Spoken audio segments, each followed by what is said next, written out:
You ever show up to court looking like you just fought a war only to get called out like you showed up in pajamas? Yeah, that happened to Dr. Monique Ellis, a trauma surgeon from Chicago, who walked into a custody hearing still wearing bloodied scrubs after saving a little boy's life. The judge. He didn't just scold her, he humiliated her in front of everyone. But her response, man, it flipped the whole courtroom upside down and made the people there rise to their feet clapping. You won't believe how this played out. And trust me, it's not just about scrubs or courtrooms. It's about what happens when a system tries to punish a woman for putting humanity first. Let me back up a sec.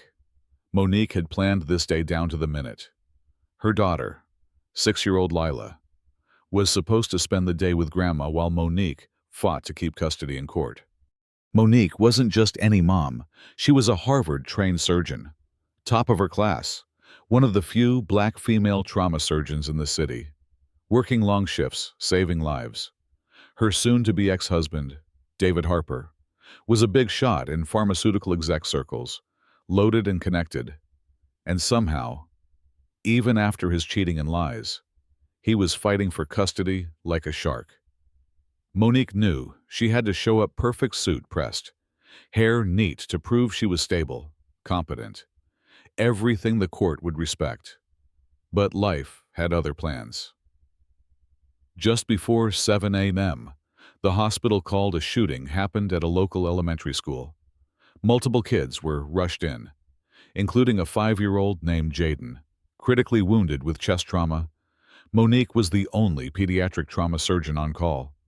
No questions, she had to go. So, she scrubbed in, fought to save Jaden's life, stabilizing his heart in those tense minutes where every second mattered. No time to shower, change, or even think about the court waiting for her. After finishing the surgery, she headed straight to the courthouse, still wearing the blood-stained scrubs, the literal evidence of why she was late. But when she walked into the courtroom, Judge William Collins didn't care about the life saved. He slammed the gavel, eyes narrowing, and said, "Dr. Ellis, you are 2 hours late and dressed like you just rolled out of bed.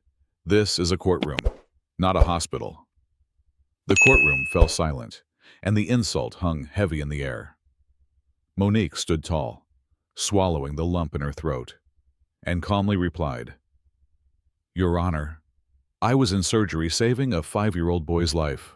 My daughter is my priority, and so is every child who walks into that hospital. These scrubs, they're the badge of that commitment." There was a pause.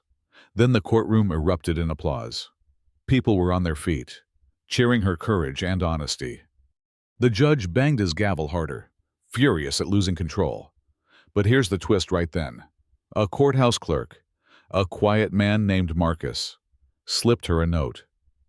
"This happens too often. Don't give up." That small gesture was the spark Monique needed, because what came next was a storm she never expected. David's lawyers weaponized her dedication, painting her as unreliable and too committed to work to be a good mother. The judge, it seemed, was already biased. Psychological evaluations were suddenly revised. Witnesses intimidated. Surveillance on Monique's home increased. The viral video of her courtroom comeback was systematically erased from social media legal claims, privacy complaints, you name it. But Monique wasn't alone.